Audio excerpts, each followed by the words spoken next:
이 박사님 여기로 앞으로 나오세요. 저희 시작하겠습니다. Should please have a seat.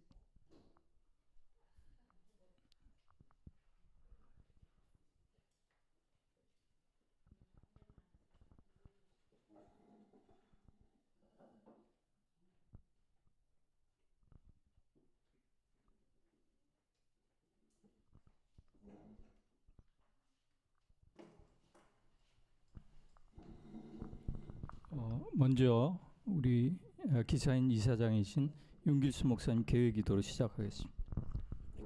기도하십시다.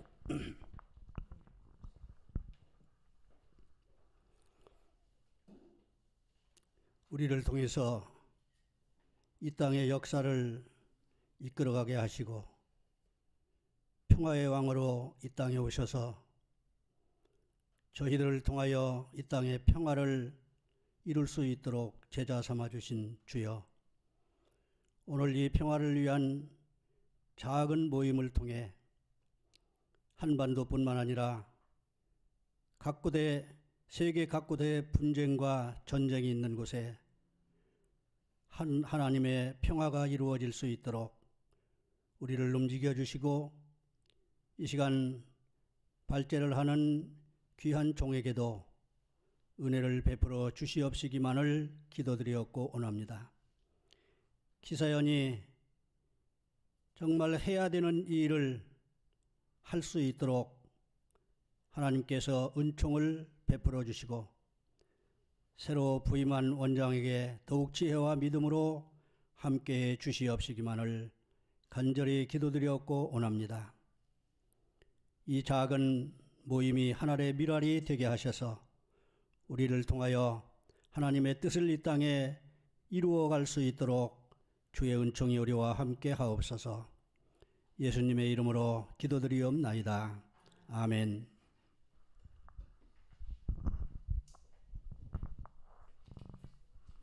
오늘 행사가 많은데 이렇게 귀한 발걸음 해주셔서 감사드립니다. 기사연 올해 4번의 평화포럼을 진행을 하면서 다각적인 접근을 통해서 한반도의 평화체제를 어떻게 실현할 수 있을까 하는 것을 함께 고민해 보고자 합니다. 오늘은 그 첫 번째 평화포럼으로 우리 페르난도 교수님하고 이기호 박사님 모시고 누구의 평화, 누구의 안보를 위한 전쟁인가라는 주제로 전쟁과 갈등 속에 있는 국제 질서 속에서 한반도 평화가 어디쯤 있는지 한번 저희가 성찰해보고 평화의 마음을 모으는 그런 시간을 갖고자 합니다. 우리 페르난도 교수님은 이기호 박사님께서 잘 소개해 주실 거고요. 이기호 박사님 잠깐 소개를 드리면 그 국제 정치학을 전공을 하셨고 지금 한신대학에서 가르치고 계시고 또 한신대 평화와 공공성 센터 소장을 맡고 계십니다. 올해 4번 진행되는 그 평화포럼 잠깐 소개를 올리면요. 그 2차 포럼은 8월 24일 날 이 자리에서 이인영 그 전 통일부 장관을 모시고 한반도 평화 프로세스 어떻게 재개를 할 건가 하는 주제로 갔고요. 세 번째 평화 포럼은 일본의 평화운동가의 대부격인 다케타켄 선생을 모시고 동북아시아 평화를 향한 한일 관계의 재편이라는 주제로 갔습니다. 네 번째는 그 북방 삼국과 한반도 평화라는 주제로 저희가 포럼을 갔습니다. 많이 참여해 주시고요. 기사연의 또 다른 사업에도 관심과 기도를 부탁합니다. 우리 시작하기 전에 잠깐 그 우리 두 분 빼고 서로 인사하는 시간을 좀 갖도록 하겠습니다.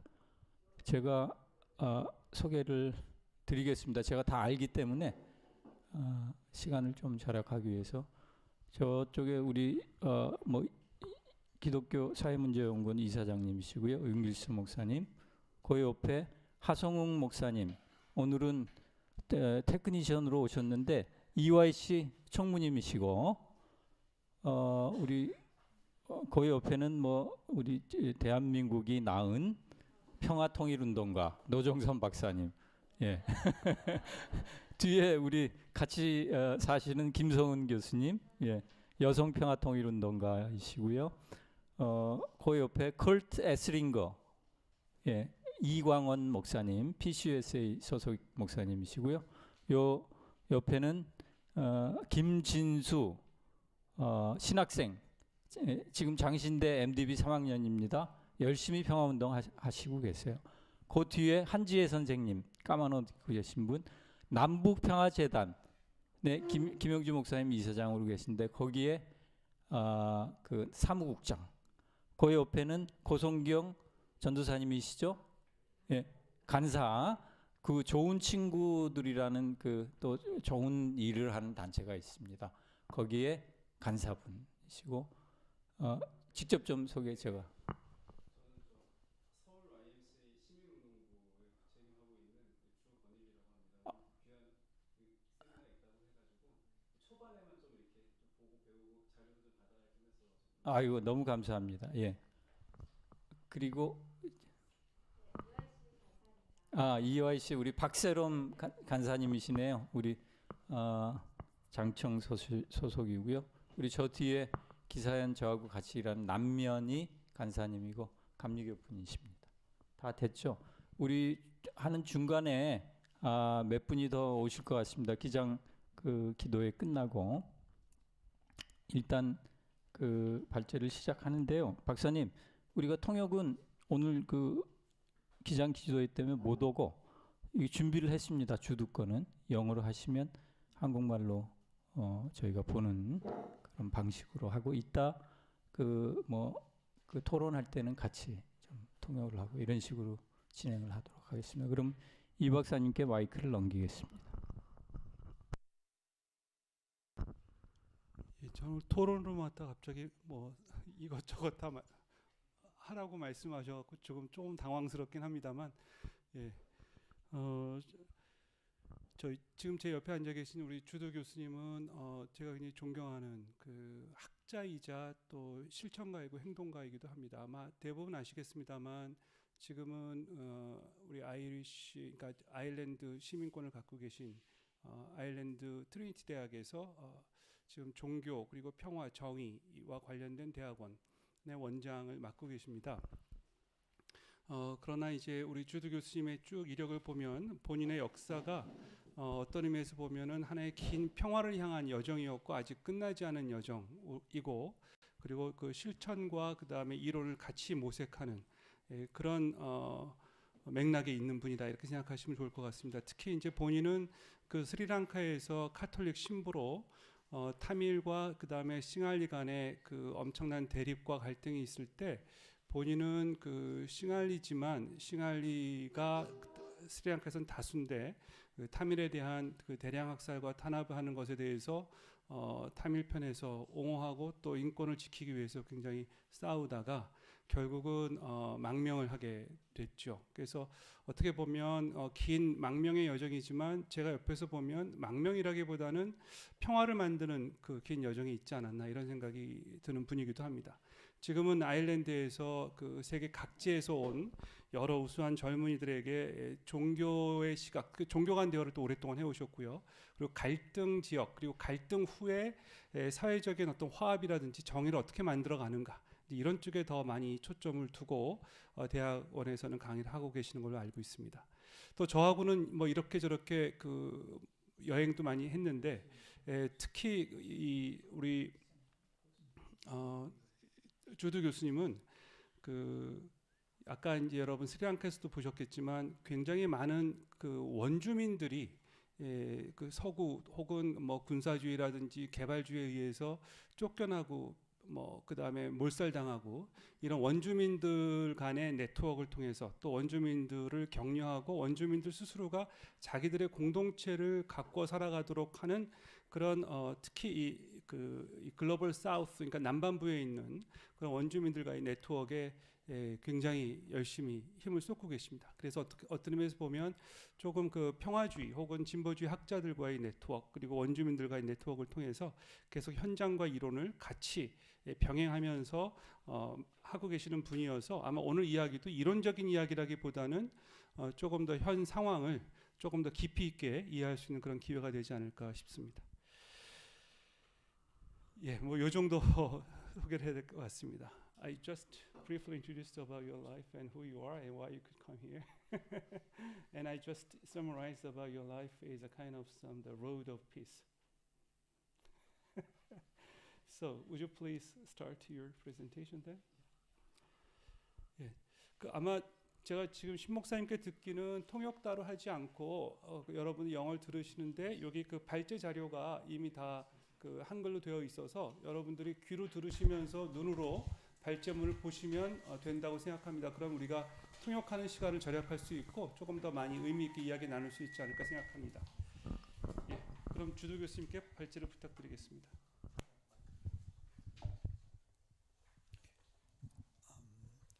Thank you very much, Reverend Shin and Professor Kehoe. Reverend Shin for organizing this and Professor Kehoe for facilitating this evening.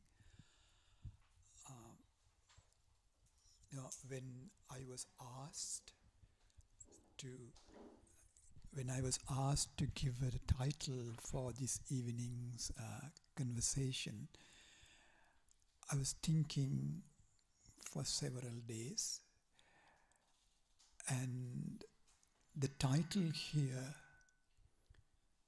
says that waging war is for peace and security. Now, this is how war has been justified today. And the question that we are raising is, whose peace, whose security? Okay. So please reflect on that as we go on. Now, most recently, the Okinawa mayor visited Washington and pleaded with the State Department authorities to stop renewed intense military training sessions on the Okinawa Islands and in the seas. As you know, many Okinawans are leaving the island to the mainland in fear of war. Despite ongoing protests on the Okinawa Island, the military training sessions continue in preparation for a war against China. Last year, South Korean civil society groups visited with the support of many US peace groups, the State Department officials, and requested at least to lift or make concessions to North Korea regarding humanitarian aids, particularly vaccinations. But the sanctions continue, putting North Koreans into starvation, and the joint ROK-USA military training sessions continue. Instead of humanitarian aid, US nuclear submarines will be sent to the Korean Peninsula as part of Biden-Yoon-Washington declaration. PROK builds up its nuclear arsenal and issues threats of retaliation. Now, PROK, as you know, made an appeal to the UN recently to stop the ROK USA, of course, including Japan, military training sessions, which is the main reason for the threats of PROK's retaliation. Now, this is with regard to Korea, now and Japan. Let's move to Taiwan. Now, just before Nancy Pelosi's visit to Taiwan, Thomas Friedman, a US journalist, wrote to the New York Times saying this trip is utterly reckless, dangerous, and irresponsible. Yet the trip went on, which created huge tensions between Taiwan and China. Today, Taiwanese are in fear that something similar to Ukraine will happen. President Emmanuel Macron visited Beijing, as you know. On his way back to Paris, he gave an interview and said, Europe should not go by the American rhythm or by the Chinese reaction. Europe should be independent, not getting involved in Chinese-Taiwanese tensions. This means, in action, not to support any provocation of China. But almost all the European leaders were angry with Emmanuel Macron. Mainstream newspapers, TV channels attacked Macron. Now, just before the Russian, now that is the second episode. The third episode, just before the Russian-Ukrainian war, of course, Russian troops came to the Ukrainian territory last year in February. Just before the troops came in, Emmanuel Macron flew to Moscow and to Kiev, came back to Paris and said, there will be peace talks. But London and Washington said no.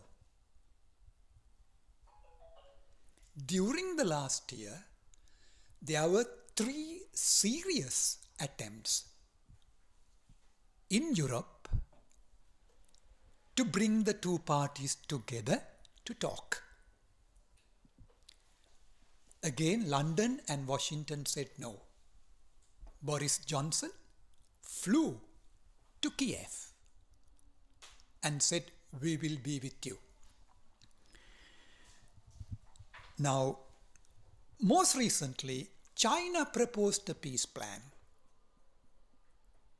Almost all the European leaders, of course, Canadian, including the US, simply rebuked it, ridiculed it.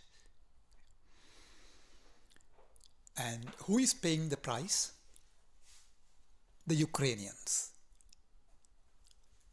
And not only that, Ukrainians pay the direct price with human lives. Many Europeans, particularly the poorest of the poor Europeans, are becoming homeless. Now, I live in Ireland. Homelessness is increasing rapidly. Last Christmas, in Germany, there were 2 million people who had to go to soup kitchens. In 2015, so that is the third episode, the fourth one. In 2015, a joint nuclear deal was reached between Iran and permanent 5 members of the UN Security Council, the EU and Germany. It was a peace plan, as in the other cases. In 2018, the USA unilaterally withdrew from the nuclear deal. I'm going backward, okay? From now to the past. In 2011, there was a 6-point Syrian peace plan coordinated by the Arab League and the UN which gained support from the Syrian government and the opposition. But the constant support given by the London and Washington governments to the Free Syrian Army destroyed the peace plan. Please bear in mind, even the Pentagon admits now the weapons that went to the Free Syrian Army directly went to ISIL. Directly went to ISIL, the Islamic State. It's not rocket science to understand that. Okay? And millions of Syrians perished. At that time, Germany still was proposing a peace plan and welcomed at least 1 million refugees. Germany had not given weapons to any power at that time. But yesterday, Zelensky was there in Berlin. German Chancellor agreed to give $3 billion worth weapons to Ukraine.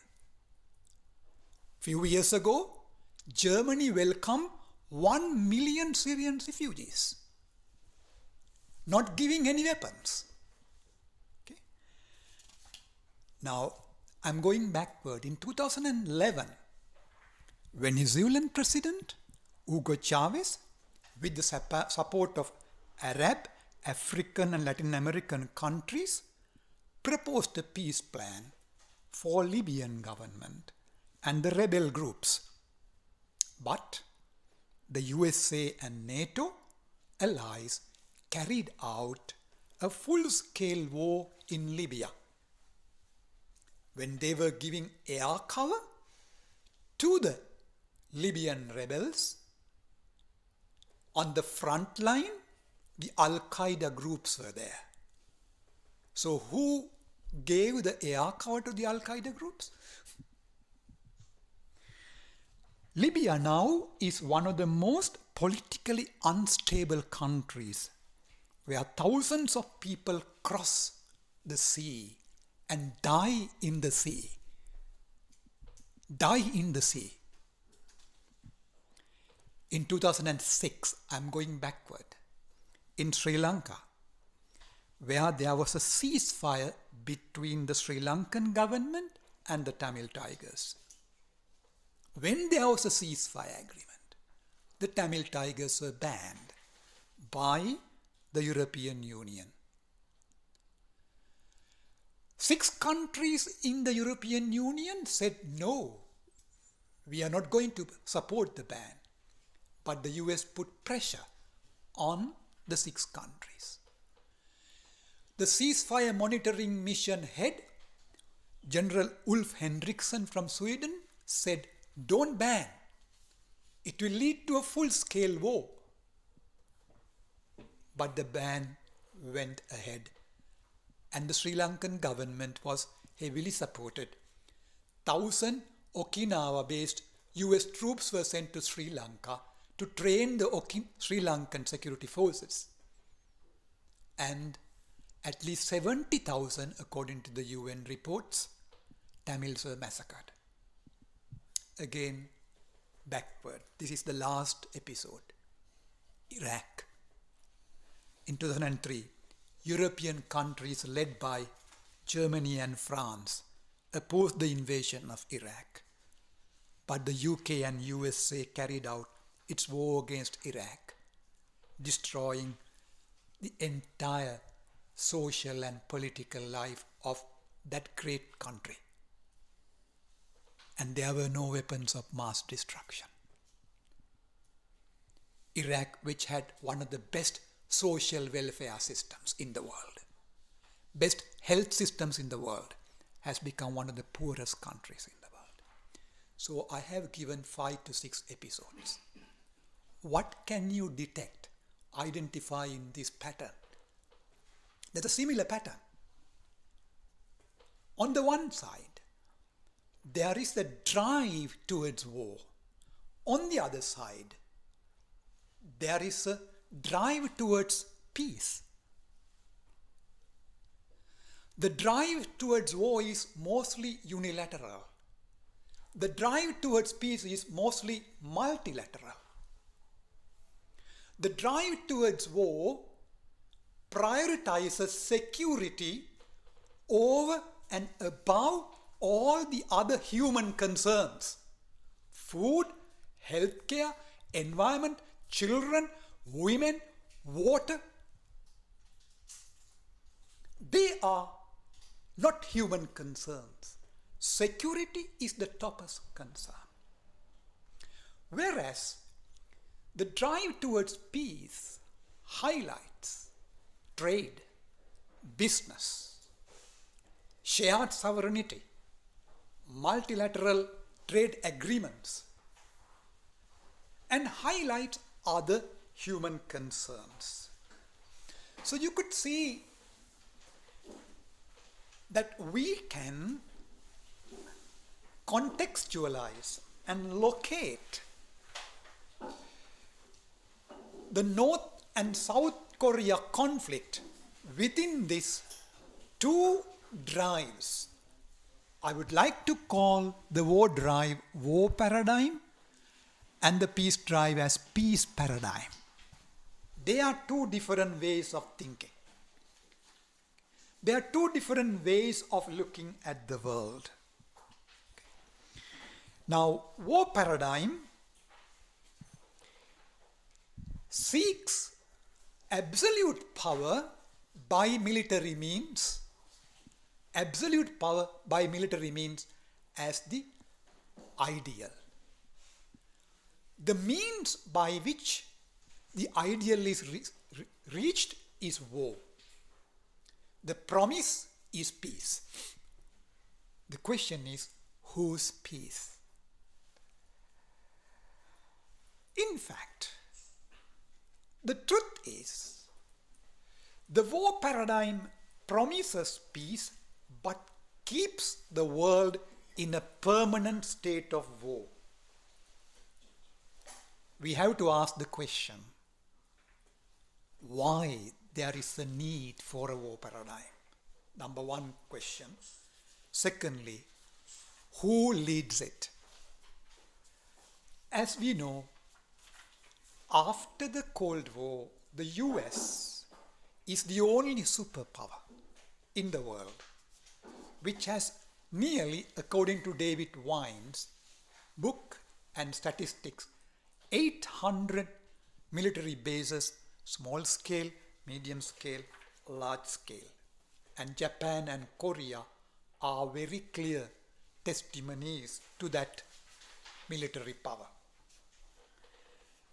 And mainly, the USA holds on to these military bases as a means of power projection. That is the English word I would like to use. As a means of power projection. And today, this power projection has been enhanced by Quad Agreement, where Australia, India, Japan, and USA dominates the Asia-Pacific seas. And then you have the latest one, Australia, America, and Japan. Okay? Sorry, Australia, America, and the USA. Australia, USA, and Britain, who have formed another alliance very recently. Now, these alliances are part of Obama's strategic statement in 2011 in the Australian Parliament, which he stated as a pivot towards Asia. Now, what is the main reason for the new pivot towards Asia? By the end of the Second World War, US had at least 45% of the world's economic power. And today, it is no more the economic power. And it is China which is increasing its economic power. Now, there is this big war going on. One is led through military means, the other is led by economic means. Now, let me be very honest. I am not putting both sides on one scale and say both sides are bad. No. At least through economic means, when you go to Africa, particularly when you go to Latin America, people say we get railroads, we get hospitals, we get schools, we get universities. That is because of Chinese investments. At the moment, China is not a military power. At the moment. It may develop a military power in future. I'm not going to rely on China, no. Okay? But I'm saying through the military power of the US, you can't even breathe. You are reduced to ashes, mere dust, mere dust. So there is this asymmetrical, unequal relationship between the war paradigm and the peace paradigm. Now, so that is my first part. Okay? The second part is no war can be justified simply with weapons. That is very important for Christian organizations like us. Always war is justified first mentally, spiritually, religiously, psychologically. Always our minds are converted to war. How? It is called militarism in English. There's a difference between militarization and militarism. Militarization is the hardware. Militarism is the software. You give your consent willingly for the war drive. For example, in recent months, as you very well know, within the South Korean public, the support to produce nuclear weapons increased. Why? Because they were made to believe fighting against North Korea is a matter of death and life. So let's support production of. So that is how psychologically the hardware of nuclear submarines now is justified. Mentally it is justified. I must tell you, 6 months before the invasion of Iraq, when there was a massive survey in the US about Saddam Hussein having weapons of mass destruction or not, only 10% of the people said yes. Others said no. Or 1% also said we don't know. But closer to the invasion, a majority said yes. So that is militarism. You are made to believe. War on terror is preparing the mind. National security laws preparing the mind. Okay? So that is one way of militarism, changing the mindset. What is the other way? The other way is that North Korean citizens don't exist. Palestinians don't exist. Tamils don't exist. Okinawan don't exist. Yemenis don't exist. Syrians don't exist. The news coverage of these people's suffering is extremely less. Only Kim Jong-un exists.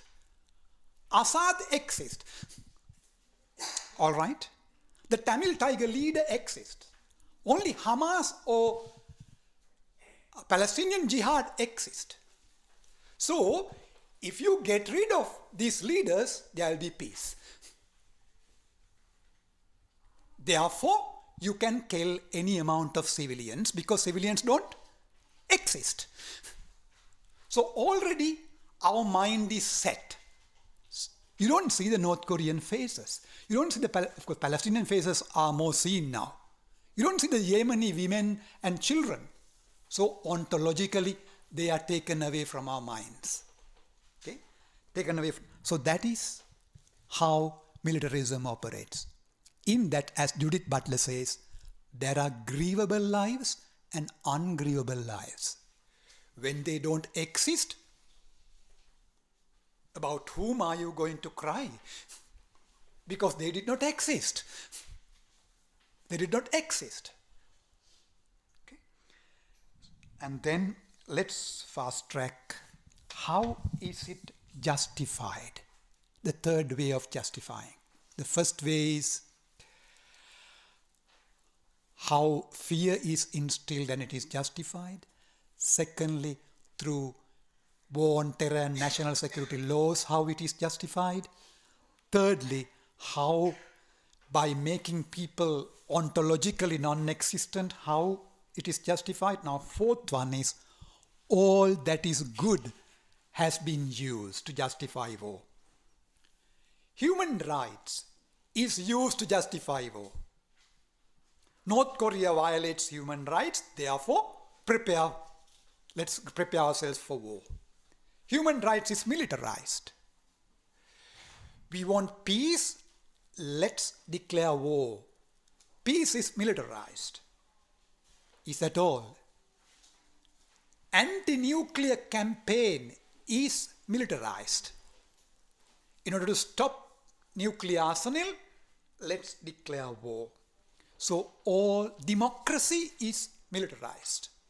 So all that is good has been militarized unconsciously. We are part and parcel of that thinking, whether we like it or not. Okay? So let me come to the final, comments. Where are we going to go from here? Where are we going to go from here? Religiously, I believe that we come from some kind of a faith community. Religiously, the war paradigm is built on a false belief. False belief. Absolute military power gives us peace is a false belief. It is like people making the golden calf in the desert and worshipping. How did they make the golden calf? They made the golden calf giving their wealth. So we are made to believe, forget about healthcare, forget about welfare, forget about environment, forget about education, invest on warfare. The golden calf. Golden calf. So it is a false belief. False belief where we are asked to sacrifice blood. We are asked to sacrifice blood. So radically speaking, it is anti-God, anti-Christ. It is anti-reign of God. It is anti-life. As Christians, we believe in life in abundance that risen Christ brought. Life in abundance, which means life for us and life for next generations to come. And create life as such does not exist on earth. It's very abstract. Life can exist only with livable conditions. That is why Jesus said in Matthew's Gospel, the last judgment will be decided on whether we create livable conditions by opposing the God of death. That is the war paradigm. So that is something that we have to certainly proclaim, the God of life, in a prophetic way, and denouncing the gods of death, which is the war paradigm. War paradigm. Now, practically speaking, war paradigm can be opposed by the peace paradigm, and peace paradigm means replacing unilateralism with multilateralism. Let me give a concrete example. Yes, Ignacio Lula, the Brazilian president, very recently came to Portugal and said, look, I oppose the invasion of the Russians in Ukraine. Legally, it is wrong, but politically, you have other things to consider. I don't support any side promote peace. So there are, and China proposed a peace plan. Emmanuel Macron proposed a peace plan. I know neither Xi Jinping nor Emmanuel Macron or Ignacio Lula are saints. If we are going to change the world only with saints and angels, we will never do it. Okay? Therefore, there is a need to promote multilateral diplomacy no matter from where it comes, to stop bloodbath. But we as communities who work on the civic society level should have a critical prophetic distance while supporting multilateral diplomacy to stop the war drive. We also should be critical prophetically in other ways. Meaning, what does it mean by peace really? Is it the China's model? Or is it the European model, which excludes the poor and destroys the environment? Or should we not look for a more environmentally friendly, poor friendly, women friendly, migrant friendly, refugee friendly policies in our societies? So that has to be something that we have to locally build as communities, locally build. And finally, I must say, the whole meaning of the word just peace is very important. The closest term in the Bible that is there for just peace is shalom. Okay. The war paradigm justifies collateral damage. Collateral damage. You can kill any amount of people in the name of security and peace. Whereas just peace denies any, declines or condemns any kind of collateral damage. It's justice for all. War paradigm creates an enemy and justifies annihilation of the enemy. Peace paradigm based on just peace doesn't construct an enemy. Instead, promote love of neighbor and even love of the neighbor, let's say. Love of the neighbor. Just peace paradigm goes after the prodigal son. Welcomes. Just peace shalom paradigm goes after the one lost sheep. One, I don't say North Korea is a lost sheep. No. Don't get me wrong, okay? Okay? I don't say that, okay? I'm saying there's a different way of thinking about peace. Shalom means wholeness. So we have to be strategic. On the one hand, while promoting multilateral democracy, okay, we also have to hold on the prophetic pastoral space through Christian communities, local initiatives. And finally, let me conclude with a poem from Dorothy Solem. You might have heard of her. There's a beautiful book called Window of Vulnerability. I shared this at the Hanshin University 19th April commemoration event. Oh, I see. Yeah. Why do I share this? Because it is through NCK and the particular organizations, they issue policy statements, they issue declarations, they gather support from different organizations. This is really great, important. but at the same time, we have to be poetic. We have to use a language, I should use the English word, evocative. Evocative. We have to use poems. We have to use songs. We have to use prayer. We have to be silent. Okay? We have to use the body. We have to dance. Okay? Okay? To proclaim that there's a different way. Okay? And Dorothy Solem writes this poem, okay? Window of Vulnerability. In fact, window of vulnerability was used by Pentagon in the 80s. For what? When interballistic missiles were introduced for the first time. The debate was, can the enemy penetrate into this? And everybody in Pentagon said, we have to close the window of vulnerability so that enemy would not come in. Like THAAD here. Okay. All right. Why is US creating a massive ring in the Pacific and the Asia? Closing the window of vulnerability. And Dorothy Solem says, come on. We need air to breathe. We need wind to run the windmills. We need windows so that the sun can come. We human beings are the most vulnerable ones on earth. How do we overcome our vulnerability? By opening the windows. By relating to each other, but not by closing the windows. And God in whom we believe is a relational God. Okay?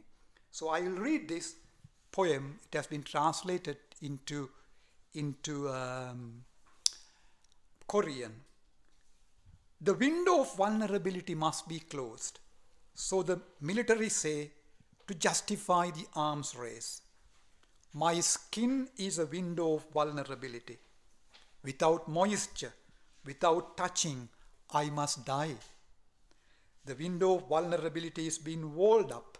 My land cannot live. We need light so we can think. We need air so we can breathe. We need a window open toward heaven.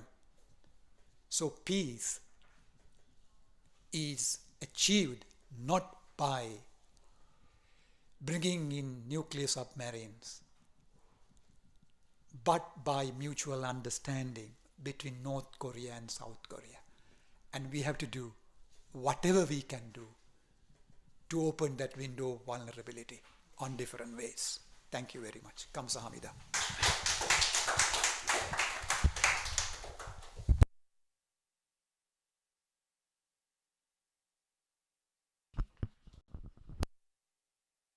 Thank you, Dr. 페르난도.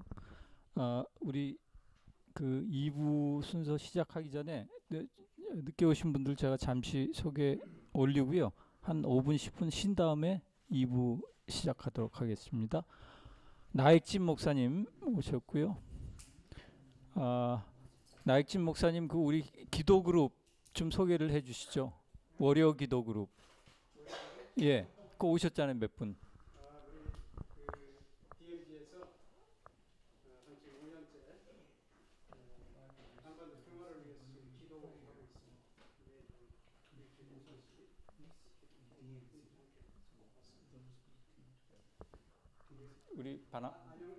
우리 안바나바 목사님 기도 그룹 중에 한 분이시고 한기양 목사님 지금 NCC Reunification Committee Chair. 예. 그다음에 최영묵 목사님 그 뒤에 우리 기장의 신학자시고 예 소개 좀 하시죠. 한신대학 일반 대학원에서 윤리학 전공하고 있는 이정빈. 네네 네 감사합니다. 홍 목사님 아까 소개 안 하셨어요? 예 예 홍인식 목사님이시고요. 예장 PCK 목사님이시고 지금은 그 세길교회 예 그리고 에큐메니안이라는 에큐메니컬 신문이 있습니다. 거기 이사장님이시고 예. 그리고 중요한 게 NCCK 휴먼 라이츠 센터 이사장님이시고 여기 모자 쓰신 게 많으시네요. 예.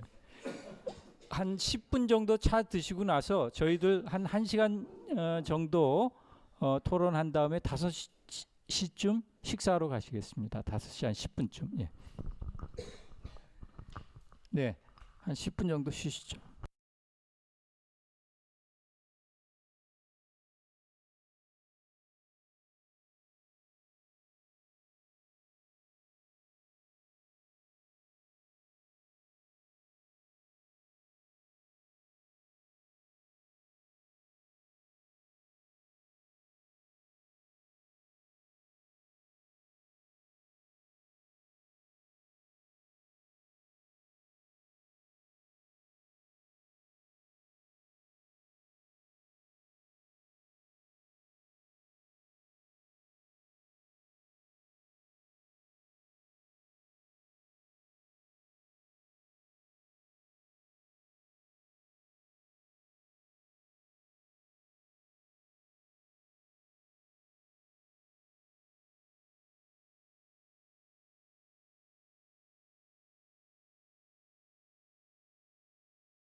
우리가 이제 그 우크라이나 전쟁을 포함해서 뭐 이란, 이라크라든지 또는 그 악마화하는 어떤 여러 가지 패러다임에 관한 말씀을 해주셨는데 그런 시사적인 문제도 있지만 제가 좀 인상 깊게 들었던 것은 평화의 군사화라고 하는 겁니다.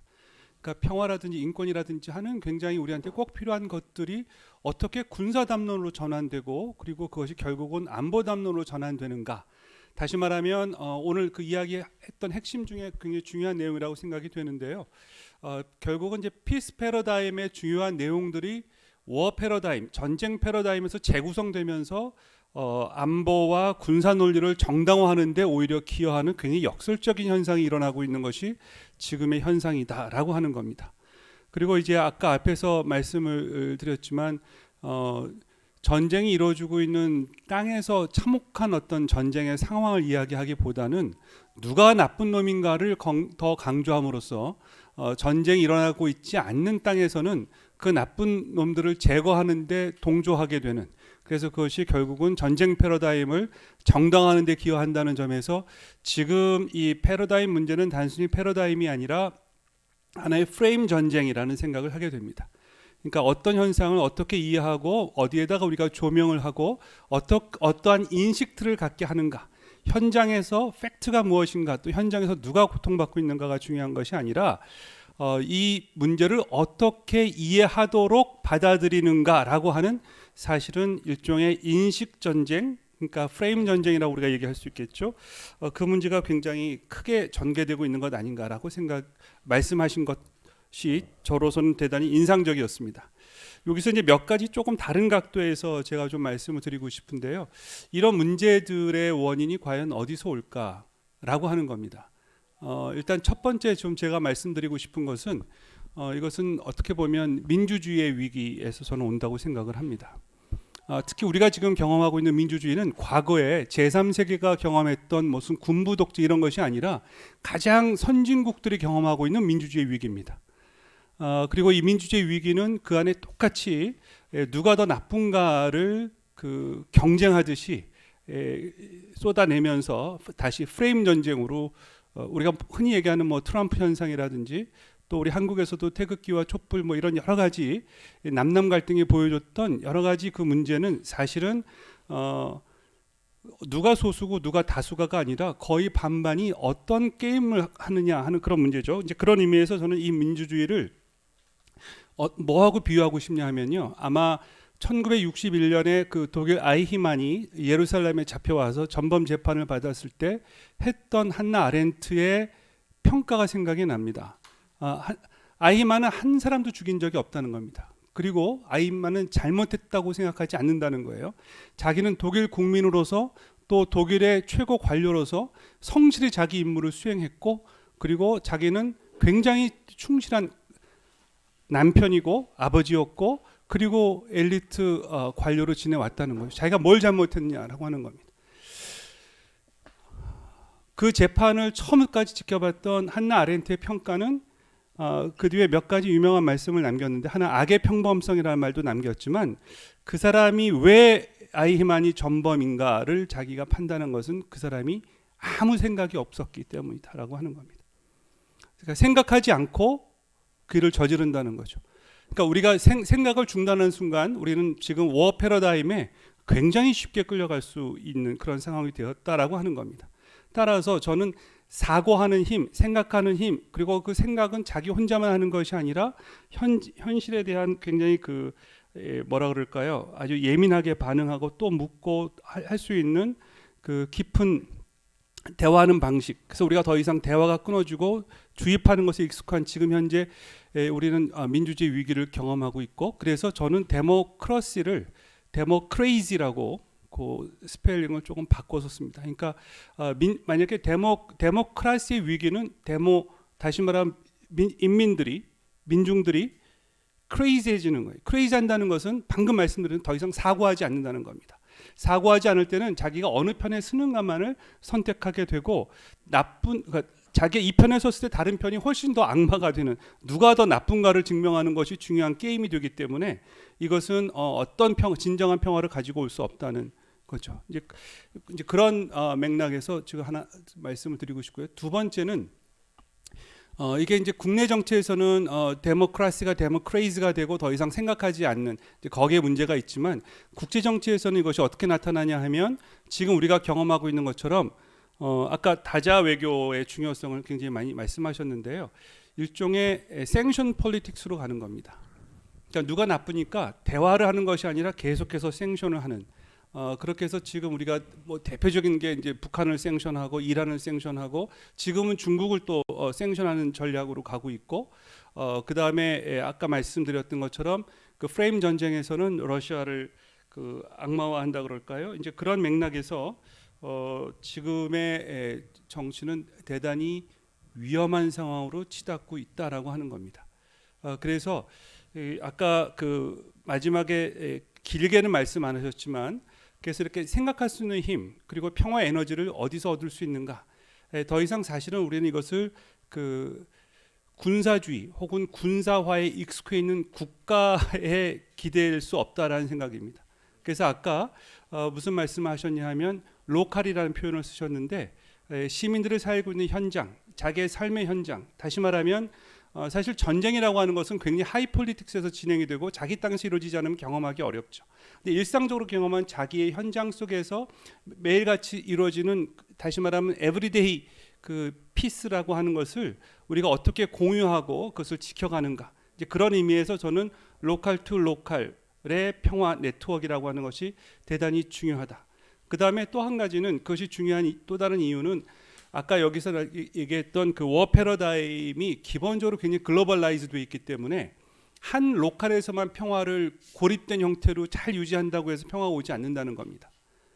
그런 마을은 언젠간 또다시 워 패러다임에 의해서 굉장히 그 군사화될 수 있고 또 그 희생양이 될 수 있기 때문에 중요한 것은 워 패러다임에 저항할 수 있는 글로벌 네트워크를 어떻게 구성하느냐.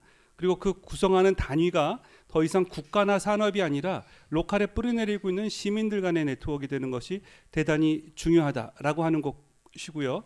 그 다음에 그런 아까 말씀드렸던 그런 프레임으로부터 자유로운 자기 생각을 어떻게 가져갈 것인가 하는 것이 굉장히 중요하다는 생각을 합니다. 그 끝으로 우리가 요즘에 많이 경험하고 있는 건데 우리만 경험하고 있는 게 아니라 일본에서도 그렇고 특히 선진국에서 좀 많이 나타나는 것, 특히 유럽에서 많이 나타나는 것 같은데 벨기에 정치학자 뭐 아시는 분은 많이 아시겠습니다. 샹탈 무페라고 하는 그 여성 정치학자가 이런 얘기를 한 적이 있습니다. 우파가 이제 굉장히 그 파시즘 같은 우익 포퓰리즘으로 가는데 그걸 저항할 수 있는 방법은 결국은 좌파 포퓰리즘을 만들어가는 것이 굉장히 필요하다. 이런 얘기를 한 적이 있어요. 포퓰리즘에 관해서 여러분들 어떻게 생각하실지 모르겠지만 저는 좀 우려의 입장에서 봅니다. 물론 필요할 때가 있어요. 예를 든다면 2016년 박근혜 대통령 탄핵할 때에는 저는 그건 좌파 포퓰리즘이 분명히 있었다고 합니다. 근데 우리가 지금 한 7년 지났을 때 좌파 포퓰리즘이 만들어낸 정치가 얼마나 건전하게 다음 대안 정치를 만들어낼 수 있었을까라고 봤을 때 우파 포퓰리즘에 대해서는 저항하고 대항할 수 있는 전선을 형성할 수 있지만 새로운 대안을 만들기에는 다소 위험스러운 부분이 대단히 많다. 저는 그건 미국에서든 또는 프랑스에서든 영국에서도 보여주고 있는 현상이라고 생각합니다. 따라서 그 샹탈 무페가 제안했던 좌파 포퓰리즘이라고 하는 것이 긍정적인 의미를 갖고 있는, 다시 말하면 대의민주주의가 잘 작동하지 않을 때 직접 민주주의 형태의 포퓰리즘이 만약에 구성될 수 있다라고 한다면 직접 민주주의 형태의 포퓰리즘은 훨씬 더 아까 아렌트가 얘기한 것처럼 생각할 수 있는 힘들 그리고 공동의 심사숙고가 가능한 단위가 먼저 이루어져야 가능한데 이것이 그냥 동원되는 형식이 되면 결국은 포퓰리즘은 우리가 우려하는 포퓰리즘으로 갈 가능성이 대단히 높다. 그런데 지금 이 전제 워 패러다임은 그렇게 사람들을 인지동원을 그런 식으로 하고 있기 때문에 이 부분에 대해서 우리가 새로운 저항의 영역을 만들어야 되는데 그럼 어디서 만들 거냐 이제 이런 문제 제기가 생기죠. 사실은 그 아까 로컬이라고 표현하셨지만 사람들이 모여서 수기할 수 있는 모든 단위가 저는 평화 패러다임을 만드는 장소가 되어야 된다고 생각합니다. 대표적인 장소가 사실은 교회죠. 매주 만나서 사람들에서 대화 나눌 수 있고 같이 밥상 공동체를 할 수 있는 교회에서 이 평화의 문제를 수기하지 않는다면 우리는 텅 빈 인식, 아까 vulnerability 얘기, 취약성을 얘기했는데 우리의 취약성은 금방 전쟁 혹은 밀리터리즘에 의해서 군사화 혹은 군사주의에 의해서 황폐화될 수 있다라고 생각합니다.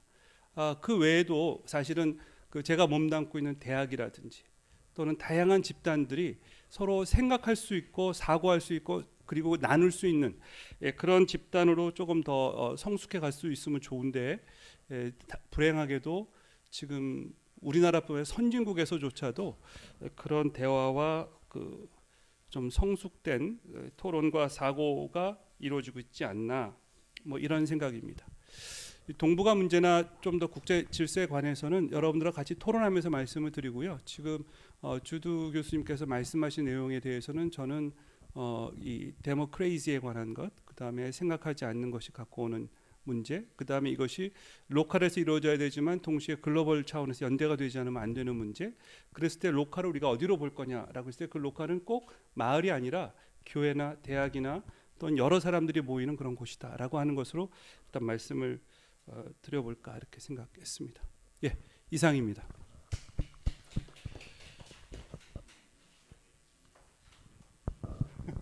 우리 주두 박사님이 토론하신 거 다 아시고 계시죠? 모르시죠? 그러면 이제 질문을 받을 동안 이게 트랜슬레이션을 해야 되는데 5시 지금 썸- 정도에 끝나신다고 예, 그러니까 5시 10분 시간. 질문들을 조금 플로에서 받으시고 제가 그동안 제가 예, 말씀드린 예, 얘기를 좀 예, 드리고 그러시죠. 거기에 예. 대한 피드백을 좀 준비하시도록 예, 말씀을 그러겠습니다. 그 질문을 일단은 노 박사님 직접 하실 거죠? 예, 예. 직접 하실 분은 직접 하시고 조금 있다가 한국말로 하실 분만 제가 받아서 통역을 해야 되니까.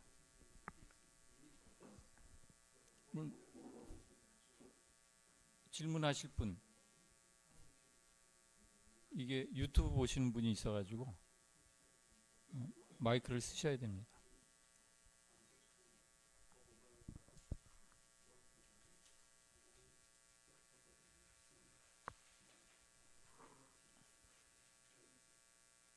나 목사님 뭐 질문 있으세요? 아니 먼저 하세요. 먼저 말씀해 주시면 통역을.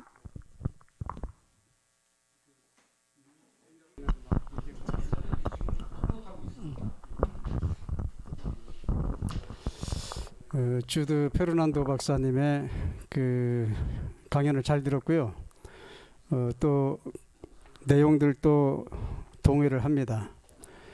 그래서 지금 이제 전쟁 패러다임 또 피스 평화 패러다임 이 둘의 관계를 쭉 얘기하셨는데 지금 얘기한 내용들 가운데서 보면 대부분 이제 이 사람 중심 또 국제 질서에서 나라와 나라 간의 이런 질서 안에서 어떤 안보라든가 얘기를 하는데 저는 한 가지 좀 질문 드리고 싶은 것은 이제 평화의 개념, 우리가 생각하는 평화 패러다임이라고 하는 것을 단순히 인간에게 좁혀서 생각해왔던 여기에서 우리가 좀 상상을 통해서 좀 넓혀야 되지 않나.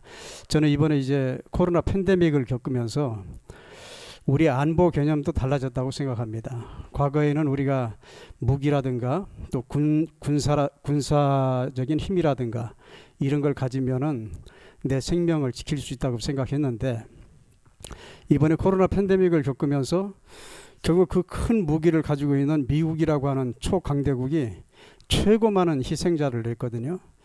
그리고 뭐 항공모함도 별로 쓸모없는 거기에서 팬데믹이 생기면 다 정박하고 나와야 되고 뭐 고철덩어리가 되는 이런 현상들을 우리가 보면서 앞으로 뭐 핵 문제라든가 또 이런 전쟁을 통해서 희생되는 것보다는 오히려 우리 인류가 자연에 가한 그 폭력 때문에 우리 인간이 결국은 핵무기가 터지기 전에 멸종될 수도 있는 위기를 경험하는 이런 것들을 우리가 경험하고 있는데 그래서 이런 피스 패러다임을 좀 더 확대해서 좀 생물 다양성 쪽으로 옮겨가야 되지 않나 이런 생각을 가지고 있는데 여기에 대한 견해를 묻고 싶습니다.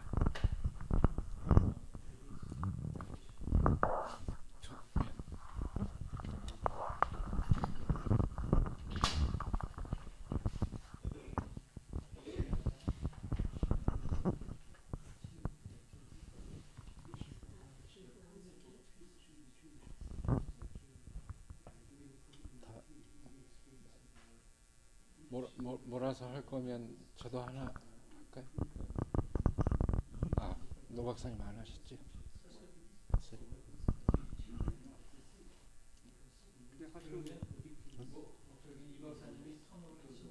네. 네, 노 박사님 하시고. 또 질문하실 몰아서 질문 받고 없죠? 오케이. So we have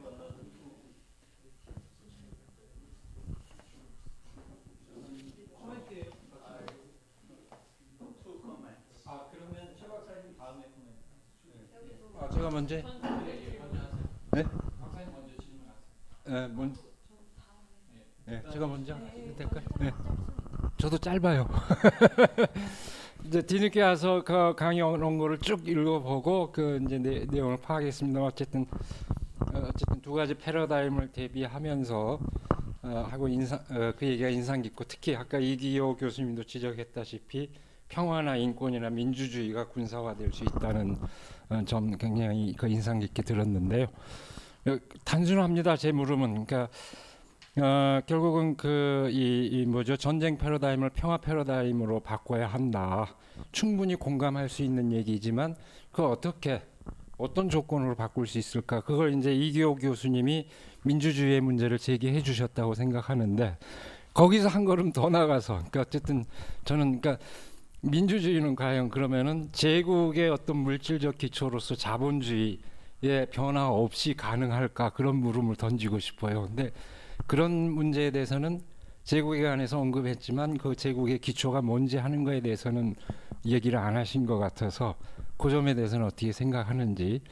그러니까 민주주의에서 더 나아가서 자본주의 시스템 자체를 바꿔야만 이 패러다임 전환이 가능한 거 아닌가 그런 물음입니다.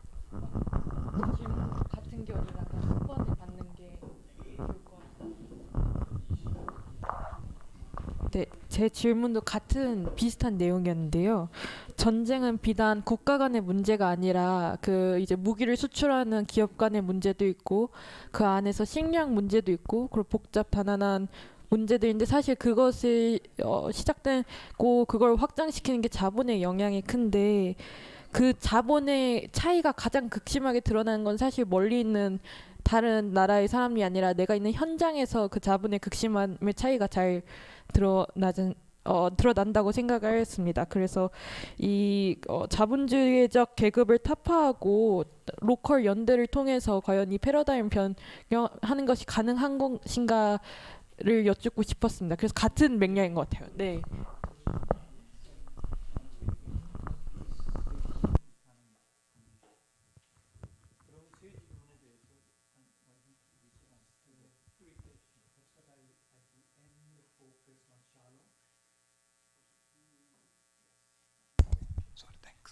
That's what I at the end focused on the whole idea of shalom,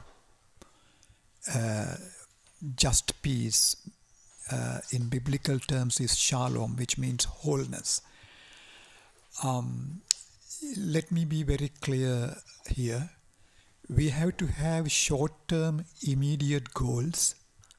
We have to have medium-term and long-term. I think the short-term goal at this moment is to stop the war. To stop the war. Particularly, let's say, the way in which US is encircling China, getting Taiwan more into the US axis, is extremely dangerous. And Europe has collapsed. Europe has collapsed. as you know, for the last 50 years after the Second World War, European Union developed shared sovereignty. It's a capitalist model. But European Union opposed the war in Iraq, at least France and Germany. Of course, European Union means France and Germany. Now, the US and UK have destroyed the economy of Europe and its peace paradigm. And only way to go forward is to get other countries like Brazil, China, South Africa, the BRICS, as you know, BRICS, and to stop. Now, that is, I'm saying strategically. Now, as you know, US's biggest ever arms deal was signed when Hillary Clinton was the Secretary of State with Saudi Arabia. $50 billion worth. And where did the Saudis use these weapons? Yemen, who got killed, mostly children and women. Now, Yemen is one of the most beautiful countries in the world. Okay? It's totally destroyed now. But most recently, the war stopped. How? China brokered the peace deal between Saudi and Iran. And Yemen was stopped. So, in terms of practical politics, the immediate short-term action has to be to promote multilateral diplomacy. That's number one at this moment. But that is not the end. We know China is following a capitalist model. European Union is following a capitalist model. Okay? Brazil is trying in between. Bolivia is different. Okay? And Ecuador is under tension at the moment. So we have different other models which the churches and NGOs, civil society groups should take up. So I fully agree with you. That is the medium term and long term goal. But we can't go to the medium term and long term when there's a massive war coming on our doorstep, for which everybody should be aware. Now, my last comment is, I was reflecting on Francis of Assisi's life. There are three things in his life. One is poverty, as you said, poverty. Okay. Second is ecology. Third is peace. So the bigger vision of peace cannot be achieved without economy, without ecology. Peace has to be grounded on economy, on ecology, and economy should not be separated from ecology. No. Okay? So I fully agree with you. That's why we have to sustain communities. But the problem is, if we only focus on the communities, these communities will be destroyed in a war drive. Because at the moment, the main issue is to monopolize globally violence. Therefore, they have gone up to a planetary experiments of warfare, which affects the planetary system, and using more sophisticated weapons. I'll give one example. Fallujah. Where is Fallujah? Anybody? Fallujah is in Iraq. One of the most ancient cities. And in Fallujah, a majority of men and women cannot procreate. They have to have sex very carefully. Why? Because during the Iraqi invasion, the US used nuclear-headed weapons. And Fallujah is extremely contaminated. So next generation is gone in Fallujah. Not only that, Dennis Halliday, the former Assistant Secretary General to the UN, who resigned from his post, he was asked to speak in Manhattan by anti-war activists. When he spoke about Fallujah, one man got up and said, Dennis, hold on, it is not only in Fallujah, in the US, there are at least 50,000 US soldiers who can't procreate, who have got contaminated. And last month, US named one of his ships as MS Fallujah.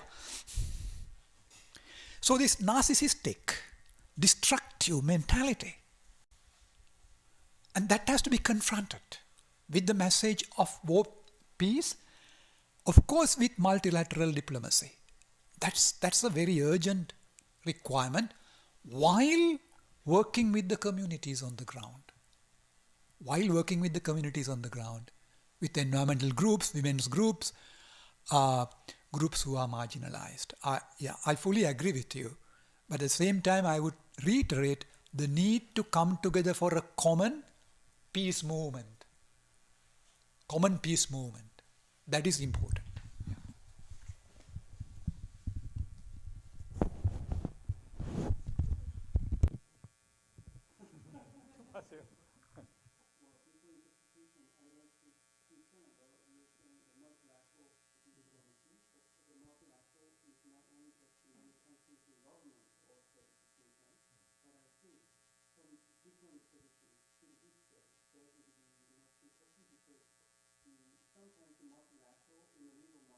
Diplomacy, some alliances, for example, the UN or sanction politics is also decided by the multilateral diplomacy. So I think it had better be defined more about what does multilateral means over here. It would be some different positions together or some diverse, so we had better invent or replace some more other words instead of a multilateral diplomacy. What do you think about China, for example? They usually say instead of such kind of thing, public diplomacy is important, but it is sometimes understood like citizens diplomacy, but actually it is not. So do you have any ideas about it? Yeah, thank you, Kiho, for highlighting that. Multilateral diplomacy can lead when one power dominates. Particularly military power dominates, not necessarily an economic power. It can lead to sanctions. At this moment, almost all the sanctions have been imposed by the leadership of the powers who are military dominant, not by economic. So the use of the word multilateral has to be understood in its own context, as you rightly pointed out. My use of multilateralism means like the bodies like BRICS. What? BRICS, you know, yes, Brazil, South Africa, Russia, China, and many others. Okay, and even some in Europe, even France, I would say. France is vacillating. Germany has gone into the war paradigm. I'm talking about multilateral diplomacy from a different angle, from a new angle. At least nations who are feeling this war is not ours. This war is not ours. We should not fight, the war that destroys our resources. In fact, in Germany, even though the government supports, half of the population is opposing, as you could see. And if we could do that in Korea, that would be really, really a big achievement, isn't it? A lot of work has to be done.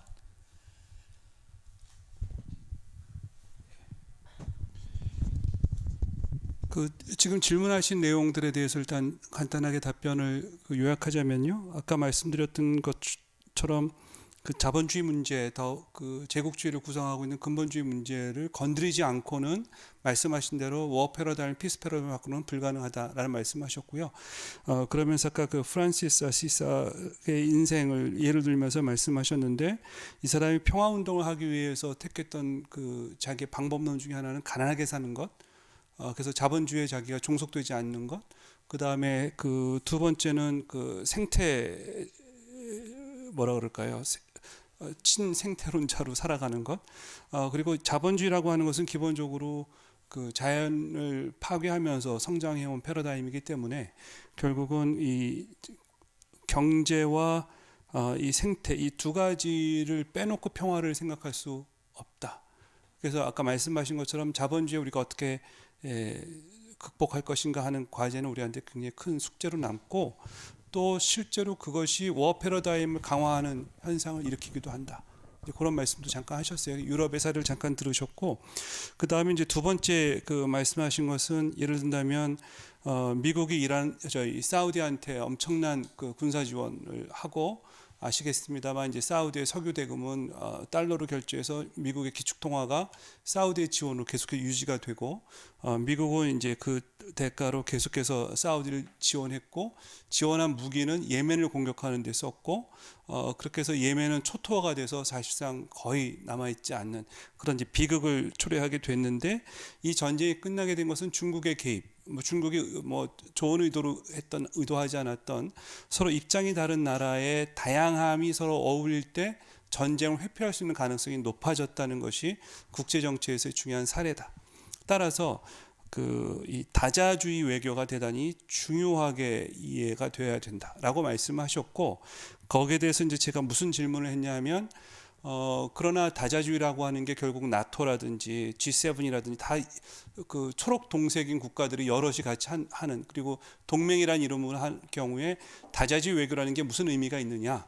따라서 그 표현을 우리가 조금 다르게 써서 입장이 다른 사람들의 다자 외교라든지 앞에 뭐가 좀 더 붙어야 되는 것 같다 이런 말씀을 좀 드렸고 거기에 대해서 이제 이분이 얘기한 것은 그 말에 동의한다.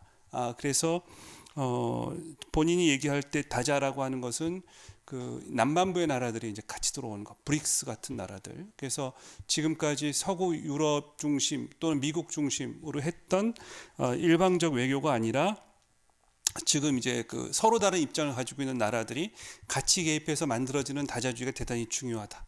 이제 그런 말씀을 일단 하셨습니다.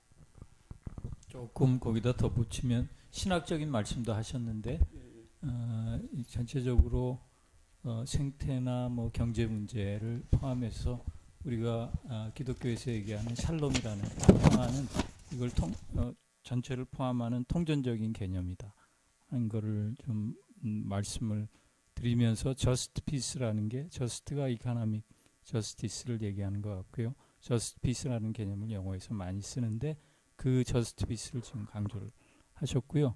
지금 이제 단기, 중기, 장기 이런 얘기를 하시면서 지금 시점에서 전쟁을 중단하는 단기적인 전략이 상당히 중요하다. 지금 생태 파괴하고 모든 걸 지금 다 파괴하고 있으니까 그 단기적인 전략에 대해서도 강조를 하신 것 같습니다. 노 박사님 이제 코멘트.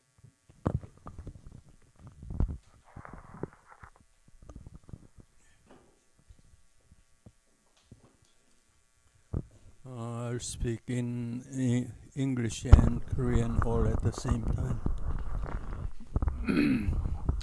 United States has been applying sanctions against North Korea to denuclearize North Korea, but in fact, North Korea keep on developing more and more the nuclear weapons.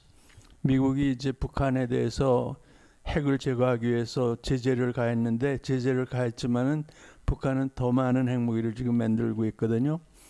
So the result is that the application sanctions against North Korea resulted in starvation in North Korea, no medication, malnutrition, and many of the North Korean poor people are dying nowadays. 그래서 북한이 지금 많은 사람들이 질병에 걸리고 영양실조 죽고 그러고 있습니다.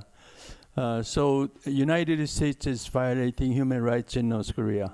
그래서 미국이 북한의 인권을 유린하고 있다.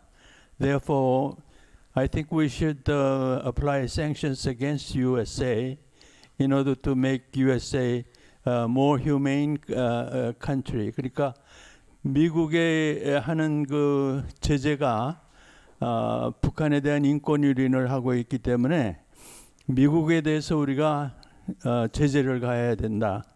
라고 생각을 합니다. And what you mentioned overall, the basic story is very close paradigm of Lao Tzu, the old Chinese philosopher.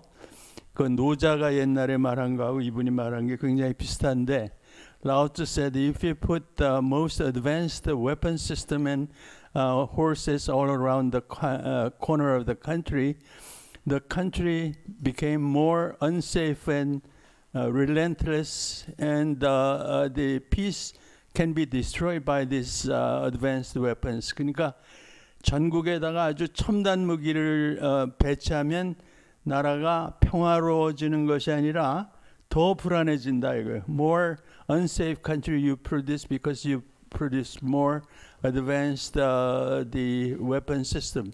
That's what's going on now by the United States military and militarism.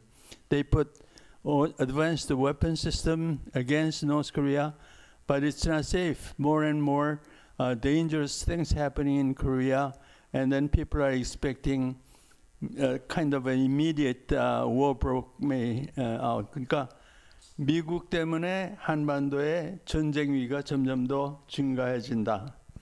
What do you think? Yeah, thank you. Maybe, Reverend Shin said you are like a powerful preacher. Yeah, I have two experiences. I know as Korean brothers and sisters, you are sons and daughters, or you yourself have gone through war here. Am I right? And for some, the memory is fading away, isn't it? For some, the memory is still alive. And for me, why I'm passionate about is I'm living through, or I have lived through two wars. Okay? One is in Sri Lanka, and I'm in exile for the last 20 years. And there was a peace process, agreed like sunshine policy, like North and South here. That was a beautiful time here. Okay. There were some hopes. Similarly, Sri Lanka also had a hope. Both parties spoke. European Union supported. Japan supported at that time.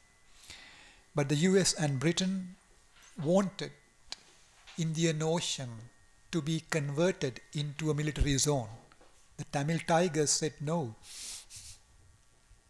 Okay, so that was the main reason the US to back the Sri Lankan government.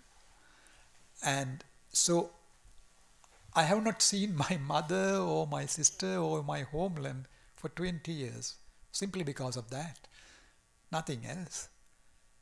And the most why I so passionately speak about top level push is we work on the civil society. None of us are politicians.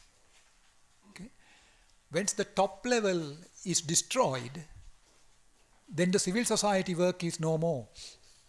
You are seen as a traitor, isn't it? If you today here speak too much about speaking peace with North Korea, you will be seen as a communist, isn't it? That's a label that has been there in Korea, and in my context, it's the same case. Whenever we spoke and said, talk with the tigers, we were branded as Sinhala tigers, like you are branded as communists. So first, the mind is constructed. Similarly, in Europe at this moment, there's no middle ground. Now Macron is not a friend of Putin, nor of Xi Jinping. He is a European president who wants his economy to be strong. But Macron said, look, Europe has to be independent. Macron is now labeled as pro-Russian or pro-Chinese. And Irish president's wife is a long-time peace activist. She wrote a column on Facebook saying, come on, at the end of the day, Vladimir Putin and Zelensky have to speak. And every mainstream Irish media started attacking her. So there is no middle ground. Do you get what I say? There's no middle ground here. So the most urgent thing is the middle ground, to create middle ground. I agree with what you said. It's not only the Koreans, not only the Palestinians, the Tamils, the Ukrainians, the Yemenis who are suffering. The American citizens are suffering too. And there is no investment for infrastructure in the US. No investment for healthcare in the US except the private sector. No investment for African American Hispanic communities. The COVID-19 was very much high in the African American communities. When you look at National Geography report revealed, there's a high percentage of deaths of COVID-19 infections among the African American communities. So the US population is losing, not the state, not the main power blocks. So it is necessary to make this connection, that the war paradigm, which is based on global monopolization of violence. War paradigm is based on global monopoly of violence. That is the only language. There's no other language. So much so, we blame North Korea and South Korea and say, come together. That is seen as extremism. So, I might sound like a prophet of doom, but that is how the public opinion is being constructed now. It's being constructed. And in Europe, there are three phobias. Islamophobia, xenophobia. You know what xenophobia means? Anti-Chinese. I have seen Chinese people being attacked on the streets in Dublin. And Russophobia. That Russian phobia. So that is militarism.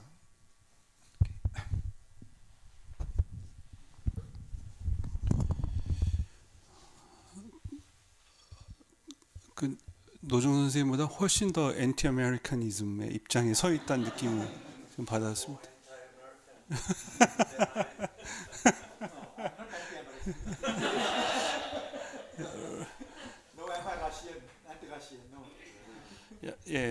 제가 농담으로 이제 그렇게 말씀을 드렸는데요. 지금 아까 어째 미국의 대북 제재가 결국은 북한의 핵무기를 강화할 뿐만 아니라 북한 사람들의 가난한 사람의 인권 문제를 더 악화시키는 결과 온 것에 대한 이제 질문을 일단 하셨는데 거기에 일단 동의하실 뿐만 아니라 그게 북한만 그렇게 되는 문제가 아니고 전 세계에서 벌어지고 있는 이 예를 들으신 거예요. 그러니까 예를 들어서 아까 그 스리랑카에 있었던 사실 스리랑카의 타밀과 싱할리의 문제도 좀 깊이 보면 아마 여러분들 그 방글라데시에 있었던 그 로힝야 미얀마에 있었던 그 로힝야 문제도 그렇고요.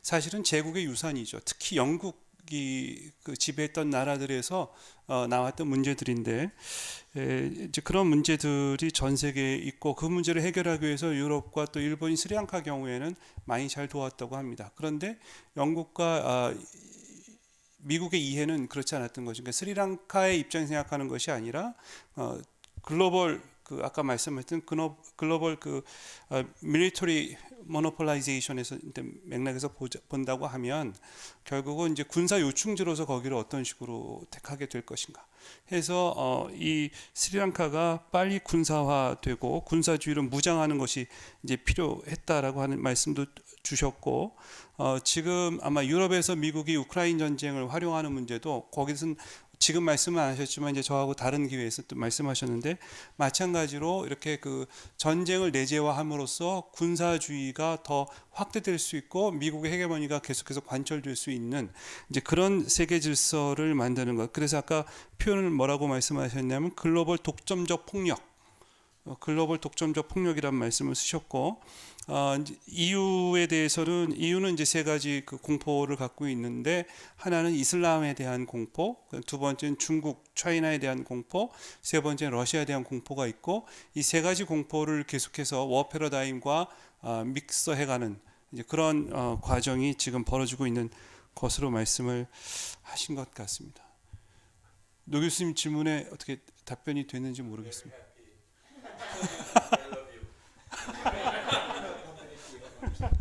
No, when you said we should impose sanctions on the US, you know, when you look at the speeches of Martin Luther King, who has inspired a lot of us, you know, he wanted to connect the poverty in the US with the oppression in Vietnam.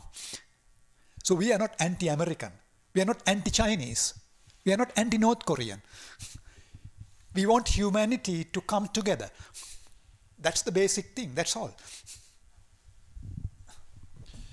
그 마지막에 중요한 포인트를 말씀해 주셨는데요. 그래서 이제 본인이 그 엔티 아메리카가 아니라 더 봐야 되는 것은 아까 코로나 말씀도 하셨는데 그 코로나에서 미국에서 많은 사람들이 걸려 죽었지만 그것도 자세히 들여다보면 그 앵글리칸 아메리칸이 아니라 그 아프리칸 아메리칸이 많이 죽었다라고 하는 겁니다. 그러니까 누가 희생당하고 있는가를 우리가 잘 봐야 된다는 말씀 아까 하셨고 이제 그런 의미에서 마틴 루터 킹이 얘기했던 그 1960년대 연설 중에는 결국은 가난한 미국 시민들이 베트남 사람들하고 우리가 연대해야 된다라고 하는 것. 그러니까 미국 안에 다양한 얼굴들이 있는데 그래서 그러니까 미국을 반대하는 것이 아니라 미국의 시민들하고 우리가 어떻게 연대해서 미국의 군사주의 그리고 미국의 독점적 뭐라 그럴까요? 폭력을 글로벌하게 행사하고 있는 것을 어떻게 막을 것인가. 여기에 연대하는 것이 대단히 중요하다. 이제 그런 의미에서 우리가 중국하고도 연대할 수 있고 이슬람하고도 연대할 수 있는데 그들의 시민을 우리가 어떻게 볼 것인가 라는 이야기를 여러분이 오해 없도록 다시 한번 말씀을 주신 것 같습니다.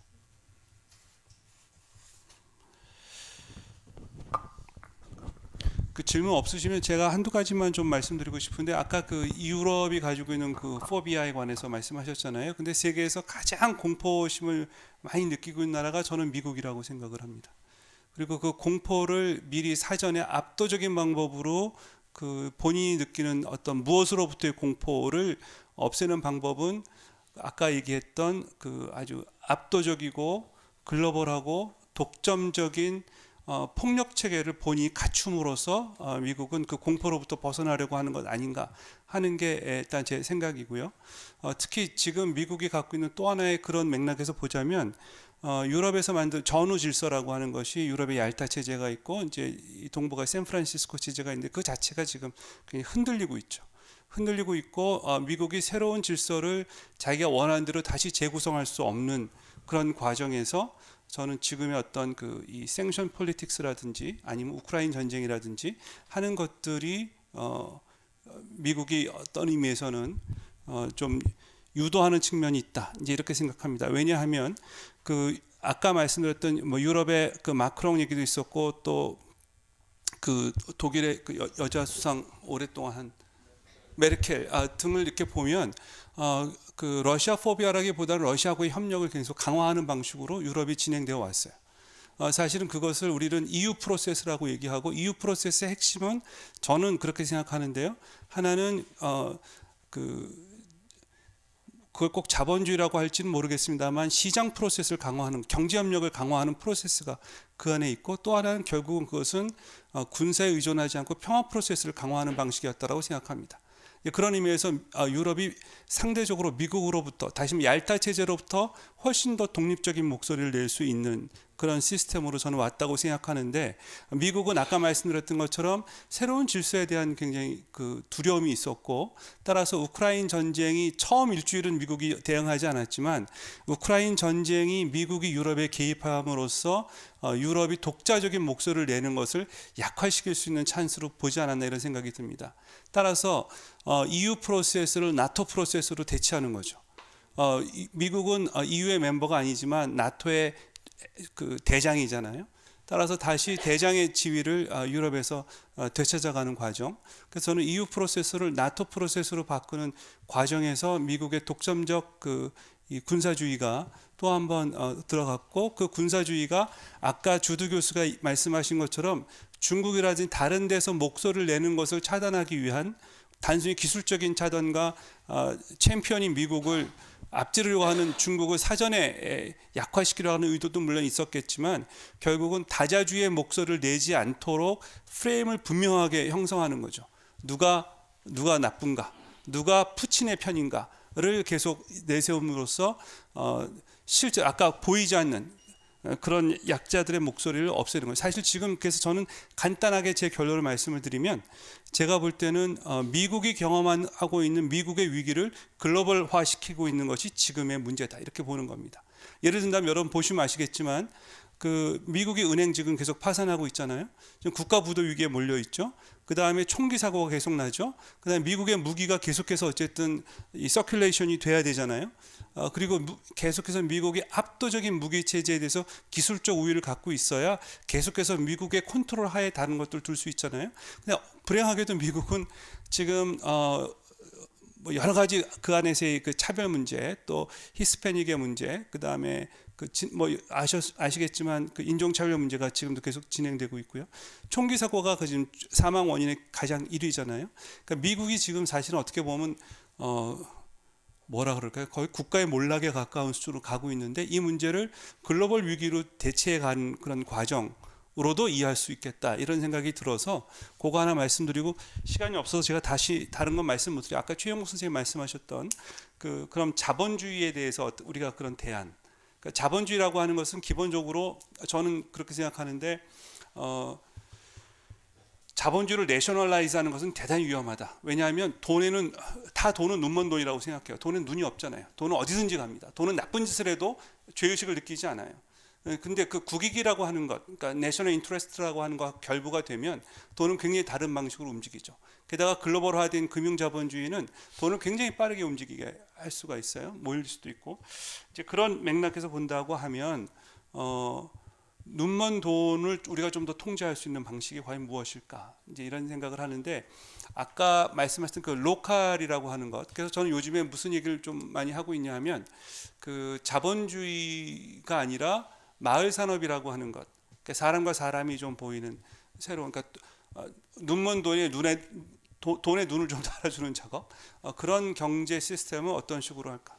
그래서 돈이 만약에 전쟁을 피해가고 좀 더 평화를 추구하는 돈을 만들 수 있다면 그런 방식의 로컬에서 어떻게 가능할까? 근데 그게 가능할 것 같아요. 뭐 그 얘기는 오늘 시간이 없어서 많이 말씀 못 드리겠습니다만, 그래서 그런 이야기들을 우리가 조금 더 하되, 다만 그걸 글로벌라이즈 할 필요가 있죠. 다시 말하면 우리가 그 다른 로컬하고의 연대를 조금 더 강화시켜 나갈 필요가 있는데, 그게 쉽지는 않지만 그래도 지금부터라도 그 노력은 좀 해야 되지 않을까 하는 생각입니다.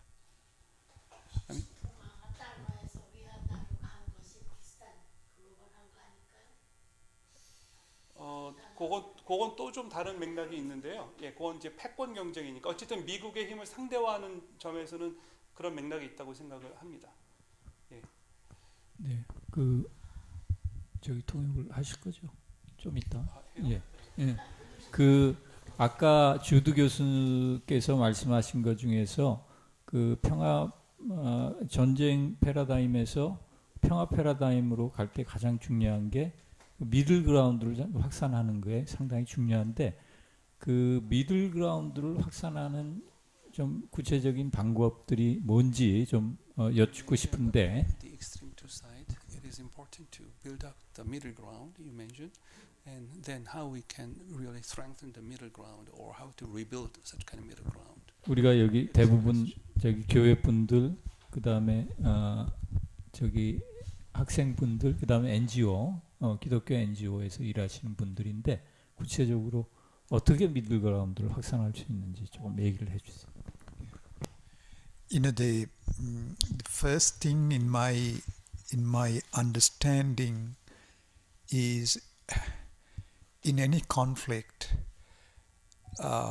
especially when it is armed, there has to be a civil society force that should say the conflict is not about terrorism or about craziness of one leader. Okay, the conflict is about human issues. Okay, human issues, social, political, geopolitical, and as one of the Irish peacemakers used to say, the civil society should bring the conflict from the street to the table. Street to the table. From the war front to the table. Okay, street to the table. Okay. So that is it's not only a metaphor, it's real, isn't it? It's real. I think what is being discouraged at the more discouraged, okay? Not only discouraged, opposed is bringing it to the table. Do you get me? That is dangerous. The necessity to bring it to the table is the first step. I'm talking not in theoretical terms, practical terms. Because they say, no, smash. That's the answer. And then Kim Jong-un say, okay, I'm ready. Now, when I look at on the images of his daughter, do you think honestly that he wants his daughter to one day become a nuclear power? I don't think, because whoever he may be, he is also a father of 2 or 3 children. I don't think he wants to pass this on, but that is how he portrays to the world. That I want to carry this on eternally. Okay, that's how it is portrayed. So the human story doesn't come up at all. Okay? Human story doesn't come up at all. So yeah, sorry, I shouldn't go beyond. The main point is to say no. There are socio-economic, political, historical issues. We have to talk. And there has to be some kind of a plan. What are we going to talk? I think the talks start mostly, as you know, firstly with humanitarian issues. Humanitarian issues. That's primary. Okay? Very, very important to highlight the humanitarian issues, because that is common for all the sides. Okay? That's why during the pandemic, some civil society groups, I know Dong Jin Kim and others and many of you, work to develop a humanitarian vaccination diplomacy. In the name of a common pandemic, let's send vaccination to North Korea. But then Biden sends vaccination to South Korean army and calls it arsenal of democracy. There's no middle ground even in the pandemic. So who is going to voice the need for middle ground? It's us who have to say there has to be a middle ground. So my middle ground is to say, well, we have to talk. Very basically, you know. 예, 그 미들그라운드라고 하는 것은 일단 그 세상 사람 살면서 모든 갈등들이 다 있는데 갈등을 거리에서, 다시 말하면 폭력적으로 하는 것이 아니라 일단 테이블에 같이 앉는 것. 그래서 일단 대화를 해보자. 그래서 폭력이 아니고 대화를 할 수 있는 테이블에 앉는 것 그 자체가 미들그라운드라고 얘기할 수가 있는데, 아쉽게도 지금 그런 미들그라운드가 거의 사라지고 있고 아무도 테이블에 앉으려고 하지 않을 뿐만 아니라 심지어 이제 그거를 다 없애는, 이제 그래서 아이리시 그 피스 운동가들 경우에는 평화 운동을 할 때 스트리트 테이블, 그러니까 다시 말하면 거리에서 테이블로라고 하는 것이 굉장히 중요한 하나의 이슈였다는 저 말씀을 드렸고요. 그 다음에 이제 그런 그 테이블에 올라왔을 때 가장 중요한 공동의 화제는 결국은 인도주의적 이슈를 먼저 이야기하는 것이 가장 중요하다. 근데 아까 말씀하셨던 것처럼 북한 경우에 그런 대립이 강화됐을 때 코로나 시절에 이 백신을 인도적 지원하자고 했고 그것이 사실은 대화 테이블을 열 수 있는 기회라고 생각을 했음에도 불구하고 그 테이블도 생션 정치에 의해서 열리지 않았던 것. 그래서 굉장히 불행해졌고 미들그라운드라고 하는 테이블을 만드는 것이 점점 더 어려워지고 있는데 그럼에도 불구하고 대화로 문제를 풀어갈 수밖에 없는 것이 현실인 것 같다라는 말씀을 주셨습니다. 네, 고맙습니다. 우리 이제 5시 15분인데 박사님 여기서 우리가 마무리를 좀 해도 될까요? 아니면 한 코멘트 하시고 마무리 코멘트 하시고.